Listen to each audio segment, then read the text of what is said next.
So, I guess we're back. It's good to have the Golden Dome back. On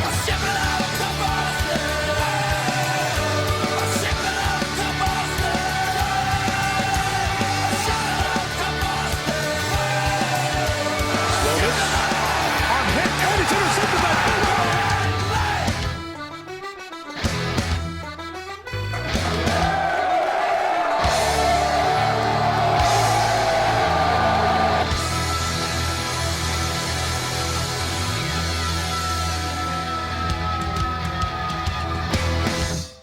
Now,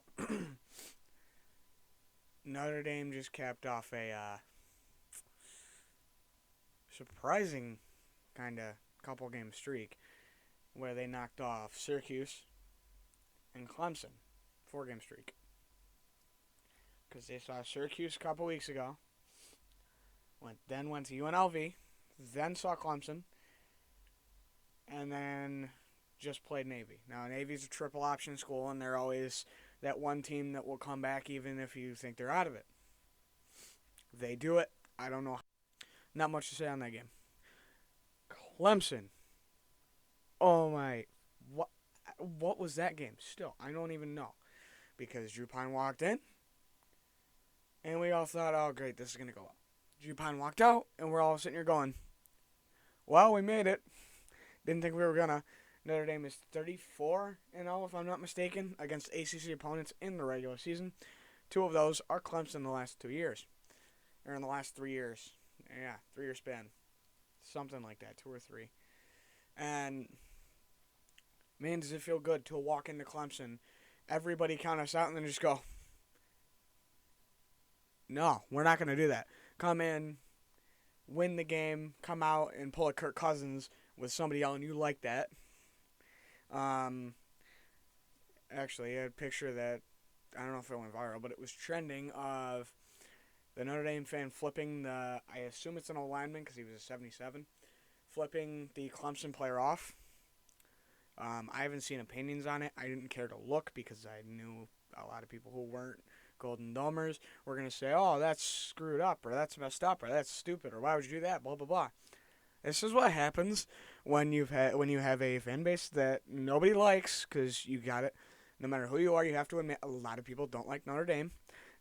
Even outside of the Michigan fans, the USC fans, the Stanford fans, there's a lot of people that don't like Notre Dame. They don't like them. Why? Everybody has their own reasons. I mean, I have my own reasons why I hate USC, Stanford, Michigan, Michigan State, Ohio State. There's another couple that I can list, but there's a lot of schools I don't like, and that's just because it's just there's something there. There's something for everybody. There's something for everybody, and if you're USC, it's just I don't like you. I don't like USC at all. I just don't. That rivalry is ingrained very well. Very well. But that picture really represents, and somebody put this better than I would have thought, or I would have come up at first. I don't have the exact tweet up, and I don't remember who it was, so sadly I can't give credit. I'll find it at some point and talk about it, but it was basically that photo and them I'm paraphrasing saying, I know a lot of teams are gonna, or a lot of other fans are gonna take it the way of this is just a fan flipping a player off. No, this is the frustration of a fan base over decades of just almost there. Notre Dame, 2012 Alabama, 2020 Clemson. Even stuff like, I can bring up the Bush Push. Like, this fan base has just had disappointment. The 4-8 season a few years ago, under Brian Kelly, was very disappointing. I mean, you can say, yeah, Notre Dame's had a lot of success. They even had some with Charlie Weiss, and I forget the coach's name before that. See, there's some coaches I will remember and some I won't, just off the top of my head. But still, you can be a 10-2 team and still just college football is not like a lot of other sports. You can have your Super Bowl week too. You can have your own little huge game. It can be like, hey, little brother just knocked off big brother. Here's their national championship of celebration. That's the one thing. What has Notre Dame constantly had a lot of years? Disappointment. Whether it be we got screwed out of being in the top 25. We barely almost got in the top 25. Or we went in and we couldn't even show up. Thank you, Brian Kelly. I hope you rot in LSU. Nah, but really. I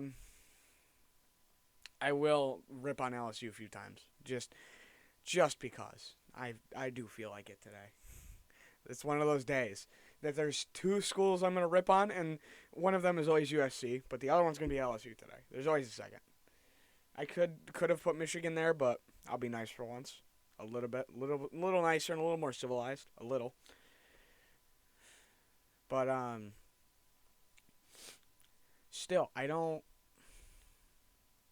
agree. I think a lot of it is where fans are so... A lot of us are just... We haven't seen what we want to see from this team. Underachieving. People say, oh, yeah, it's Notre Dame. They lost by blah, blah, blah in the college football playoff. No. This team underachieved. They could do a lot more. Under Ian Book, probably the best quarterback we had since Kaiser. Maybe even earlier, depending on how you see it. I think that they had a very good team in 2020, and I think they just were on the wrong side of Trevor Lawrence. I do. I think if they win that ACC championship game, or not if they win the ACC championship game, well, that would have been great. But I think if they could have just beaten Alabama that year, that would have been, I think it was a team that could have. I don't know. Last year, I think this was a team that should have beat Oklahoma State, the number 6 ranked team, in a New Year's Six Bowl. They didn't, but that's also can be contributed to Marcus Freeman that's his first game. And the whole thing that happened within the 2 weeks prior with Brian Kelly, and the way he left, and the way everything happened. So there's always some thing there at the end of the tunnel going, sorry, you're not there yet. And under Freeman, it can change. Under Freeman, I think it will. Because you're now seeing them play a lot of the younger guys. Some of them are really doing well. Xavier Watts has taken a step forward. He actually moved to safety, DB. Why did I go say Trayvon Henderson? Ramon Henderson. I'm glad I remembered Ramon's first name. Ramon Henderson has taken a huge leap moving back from corner to safety. I mean, Ben Morrison had a huge coming out day last week against Navy. Not against Navy. Clemson, actually. He was shutting down whoever he was covering because he caught 2 passes targeted at him. He was targeted probably about 10 times, I want to say 8, I think. 8 or 10. And the receiver caught 2. So, even that out.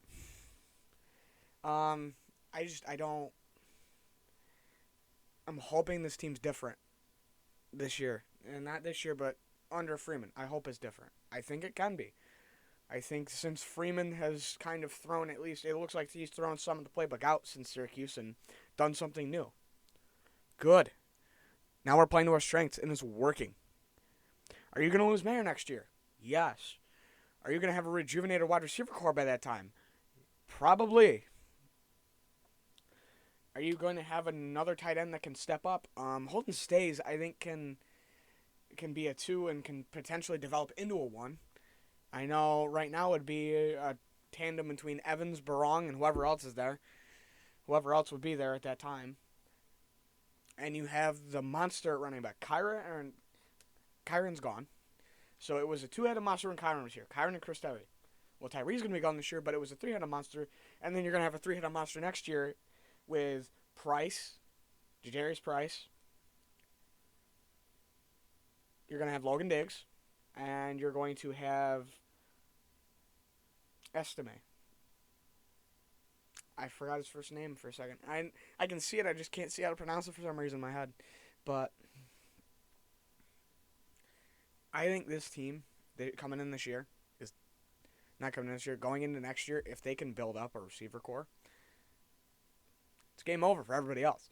And give the O-line another year. Freshman, you have sophomore on the O-line, half of them, some of them. You're going to lose one guy, two guys. You're going to lose Jarrett Patterson. Great. You're going to lose Lug, I think, is still here. But you have anchors that have risen. Joe Alt is doing so good at left tackle. He came in as a tight end. Nobody expected him to play left tackle last year. He played great. This year he's playing out of his mind. I would expect him to make at least one All-American team, probably more than that by the time he's gone. Blake Fisher, freshman, playing great on the right side. You have you have freshmen this year and incoming guys that could potentially land at Notre Dame that I think with a full career under the Harry Heinstead regime and under his way of coaching and his the brotherhood of that O-line that he's going to bring back, I would not want to be on the other side of that because they bullied. I don't know what it was from Syracuse on. They bullied Syracuse, they bullied UNLV, and they bullied Clemson. It's hard to bully Clemson. UNLV is a different story. Syracuse is a different story. But Clemson got bullied. On both lines. In the trenches, Clemson was losing half the time, at least. And think about it. This is a team that went toe-to-toe with Ohio State. This is the team we saw week 1. They didn't... And imagine if they played like they did against Clemson, against Ohio State. I think that's a completely winnable game. I think Notre Dame wins that if they play like they did against Clemson and they play out of their mind. But I also think this team would have been better by now. And I'm not knocking Drew Pine at all with this, but I think if they have one healthy quarterback throughout the season, we wouldn't have been set back that little more that we were. Oh wow, I'm glad Pine's doing the way he's playing the way he's playing and what he's doing and playing out of his mind now. He's playing better. His system's working.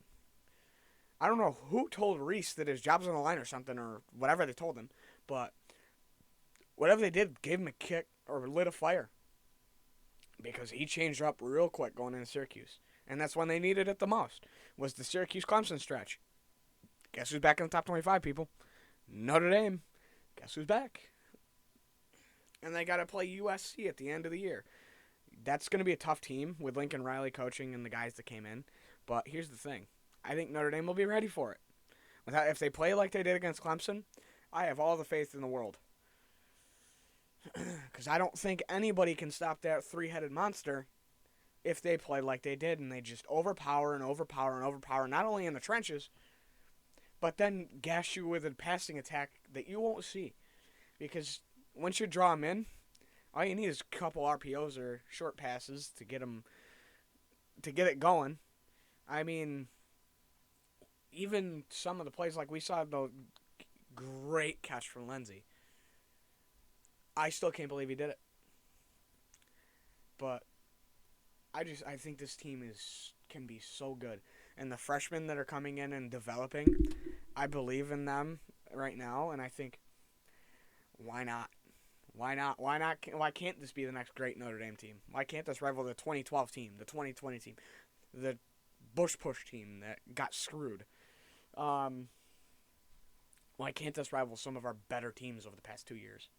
Or 2 years, 20 years. But the Syracuse game, that was the one I was at. Now, thank you to the people who brought me there. That was a early present for like a birthday/Christmas thing. Thank you to the people who brought me there. And this was apparently was planned weeks before, and I didn't know. And I'm going crazy because everybody else knew but me. I don't know how it got kept in, but you know, I guarantee this clip's gonna find its way to all of them and just say, I don't know how you did it, but it worked.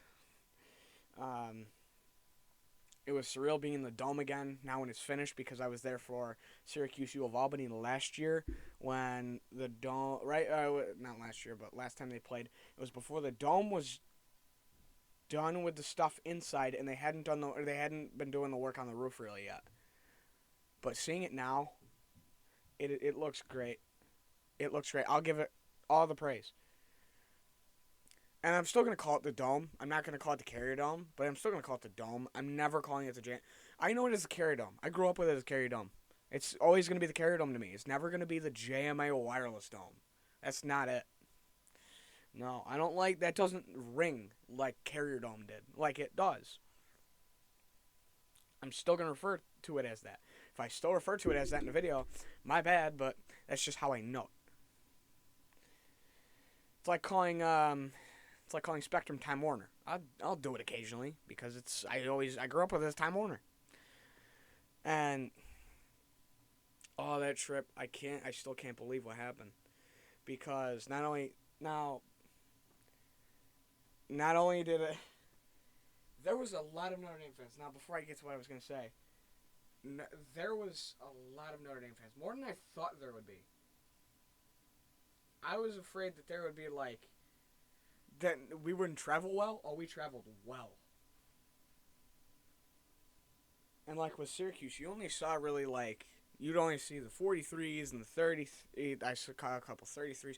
You wouldn't catch much in terms of, different jerseys and this and that. I mean, there was a guy in an orange jumpsuit with an actual signed helmet. When I heard that from somebody who apparently talked to the guy in the bathrooms, I was like, wait, that's signed? What do you mean? What? I mean, that was actually funny to see. I mean, there was a couple funny things. The band was obviously doing their thing again. It sucks that Notre Dame's band wasn't there. I kind of hoped that they would have gone. That would have been funny to hear a back and forth band battle. Because for anybody who knows, I don't know who heard about USC last year when they came to the Dome. They put them in the top corner. You can't hear anything from down low up in the top corner. The only thing you could hear was the fans at that point. It was the funniest thing I've ever seen. I was like, I feel bad for them, but I don't. Because it's USC. Put them where nobody wants them. And I guarantee they faced a few heckles from over there, too. I don't know if they got away without any scratches. But, it's still crazy to me that we hung out. I had a lot of root beer for some reason.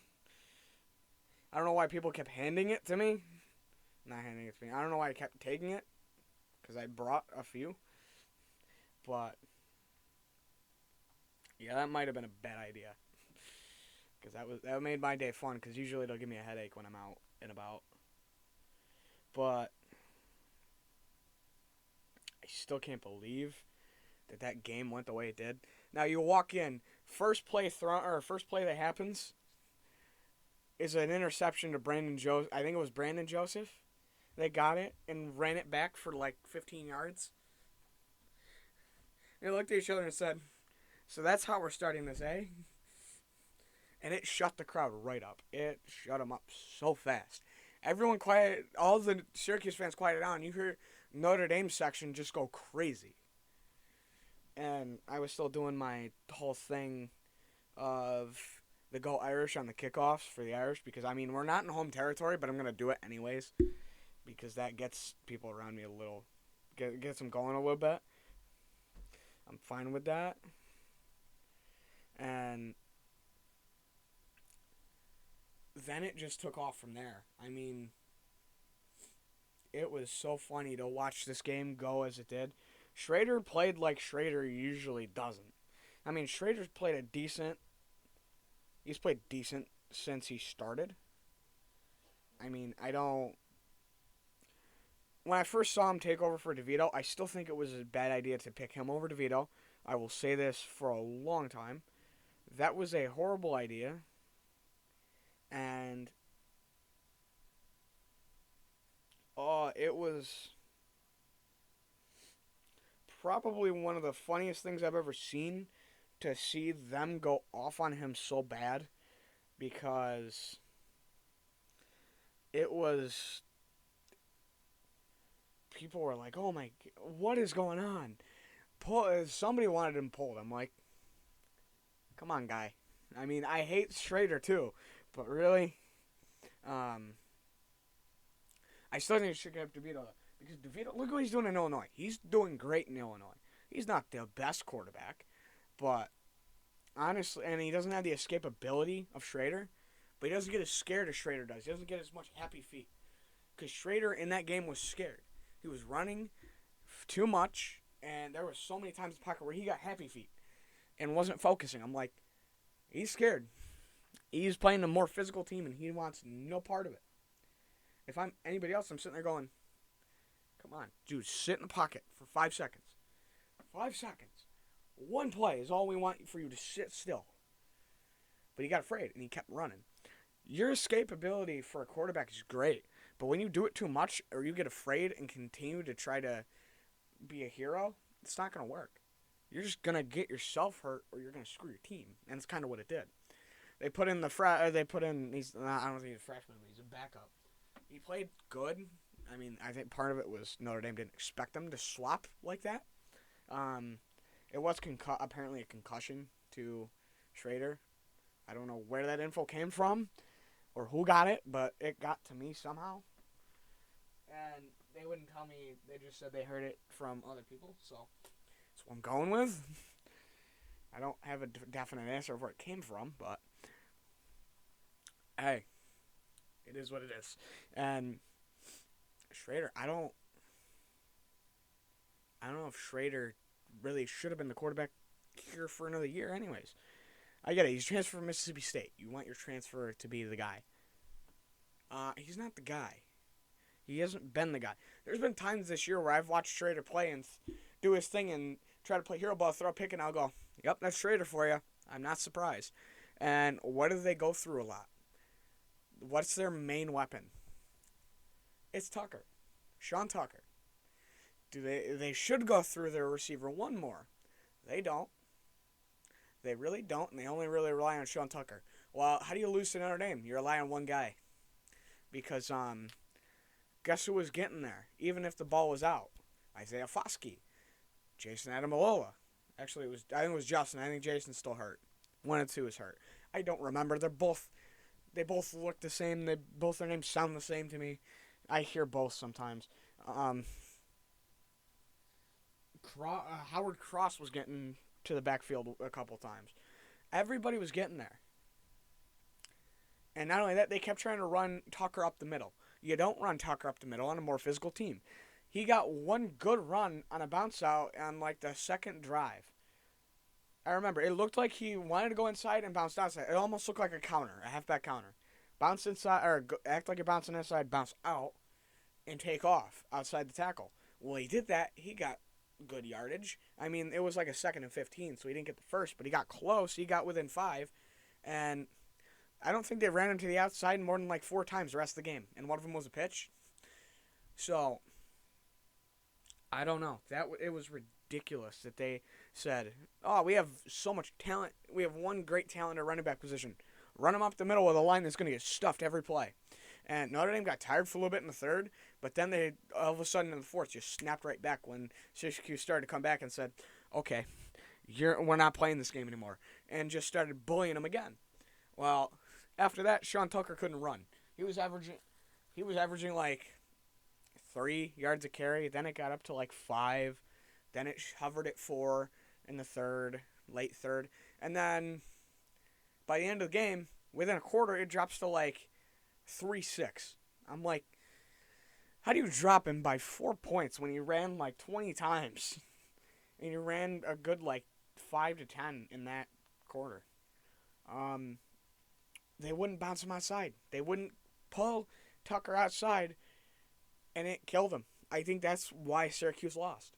When Syracuse plays a more physical team at the line that can bully them all day, they've got to pull the ball outside with the running back. or they've got to do that short stuff to loosen up the inside. Well, guess what they didn't do? Loosen up the D line. Make them respect Schrader. Make them respect the pass. They didn't do that. And when they did throw the deep ball, half of them were overthrows, underthrows, or incompletes. Or even a pick. There should have been a third pick, I'm just saying, in that far end zone. But we did it. It was a great game, and thanks to former Notre Dame center Mark Fisher for taking the time out of his day, because I know someone who knew him, called him, got me on the phone with him. Thank you for taking time out of your day to speak with me. It's still surreal that I talked to a former Notre Dame center. And I'm just happy that I got to walk around with other Notre Dame fans again. I haven't done that since I was in South Bend for the USC game, and it's like, now you're doing it on home turf, really, because I'm in Syracuse. I've been there for a few basketball games because my cousin's a big Syracuse fan, and I'll go just to watch Syracuse. I was more of not a fan, but I like guys like Michael Carter-Williams and Jeremy Grant when they were there. And a few other guys that were on that roster, they're all gone, and I really soloed in on Notre Dame basketball. But I did go to a lot of basketball games there earlier in my life, and I still, I know that I've been in that dome more than I really talk about. But it's like a home turf to me almost, because I've been there a couple times every few years since I was young. And seeing so many Notre Dame fans travel that, whether they're in-state or out-of-state or whatever, is so surreal. Like, when I earlier said something about how jersey numbers for Syracuse were always like the same three, Notre Dame wasn't. You saw your 1s, your 2s, your 7s, your 11s, your 12s, your 15s, 17s. It doesn't matter. You saw everything. Your 0s. I saw someone who, I'm assuming it was a Lenzy jersey, because that's the first one that pops into mind for me when I think of 0. 12. First one I think of is Colin. I know Colin was 15. Book. I think, I don't know. There were so many different ones. But even I was supporting my Ian Book 12 jersey, because I have the Cotton Bowl jersey. Somebody got it for me. And again, thanks to the person who got it for me. You know who you are, for the Christmas present last year. I had my Book jersey on because it's a bowl jersey, so they're going to have the names on the back. And I'm so glad I have that thing, because I had it over a Notre Dame sweatshirt. And it's still surreal to think, I saw 12s and I'm going, that's Book without the name. Well, I didn't really see 12s that day, but normally I'll see a 12 and I'll go, hey, that's a Book. Mine, it's a Book. Others, you assume because they don't have names. I'm like, I'm glad to wear a name on the back. That's the thing. With the new NIL stuff, it's still a thing of, they're going to keep the names off anyways. You never know whose jersey it is unless you get a bowl jersey. That's why I love bowl jerseys. That's a whole conversation for a whole nother day. But I love them for a reason. Because you can put names on the back if they're Notre Dame. And Book was really, that era was good. I liked that era. It wasn't the best. We didn't get where we wanted to be because, losing to Alabama, losing to Clemson the second time, and stuff like that. But I'm still proud of what a lot of the team did. I mean, they played their hearts out. Book played great. He's doing great in the NFL. He's with Philadelphia right now. I hope the kid plays in the NFL for 15 years, even if it's just as a backup, because at least he's recognized for how good he is and how good he was in Notre Dame. He was a great quarterback. He's an improviser. That's what he does. You can take the quarterback out of football, but you can't take the football out of the quarterback. And I think that's him. And I think he's got a great drive, and he wants to be good. And I think he can. Worst comes to worst, he's out of the league. So I'm glad he's still in the league, because I've seen former Notre Dame quarterbacks go be in the league for shorter amounts of time for less. So I'm happy he's still there. I hope he stays in Philly. I really do. And that's part of the reason I'm really proud to wear it, because he's in Philly. I'm a Philly fan. That's the great part. I say that as I'm wearing a Super Bowl shirt. But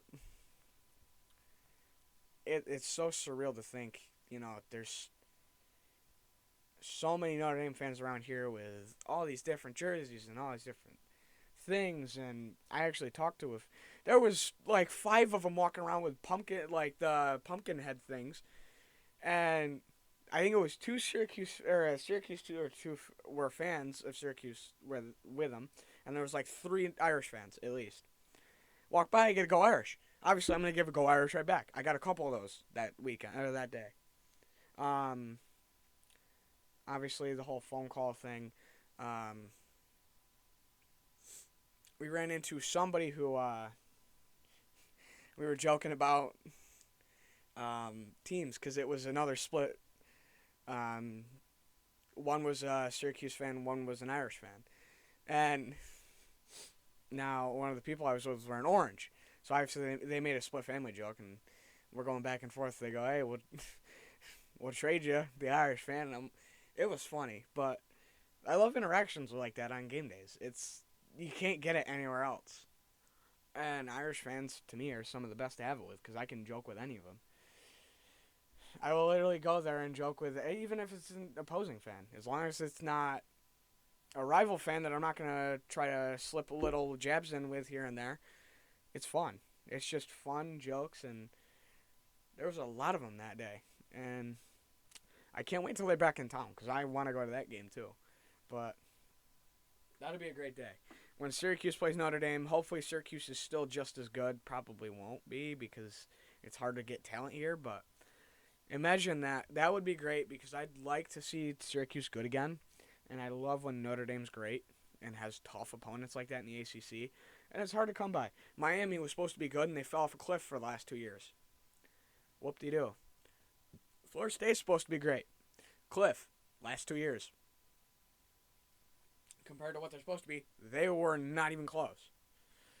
They're ranked, and I'm sitting here going, that's cute. That you're not that great. At least they weren't last year. They're better this year, but I don't think they're there yet. They're not great. North Carolina, another story of everyone says you're great, or everyone says you're going to be a really good team, but you're still not. They weren't under Howell, really. The ACC is still a shell. They're not what I wish they would be. There's a reason I wish there was other conferences that fought with the SEC. It'd be great to see the ACC great, but I don't think it's going to happen soon, because not many of them are really having success where they are. And that sucks to say, because I'd love to see another great Syracuse team, another great Florida State team, another great NC State's actually doing decent right now. Although they're not as good as they were last year. They're still a good team. It'd be great to see a competitive ACC again. It'd be great to see a competitive Pac-12. Well, Pac-12 is competitive, but they're not great either. It'd be great to see a Power 5 that fights everybody, not just in their own conference. It'd be great. I mean, I don't know. It's weird, but hey, Notre Dame's got a one ranked game left, and that's USC. So we're coming for you, and I guess this has been the Golden Dome. See you guys soon.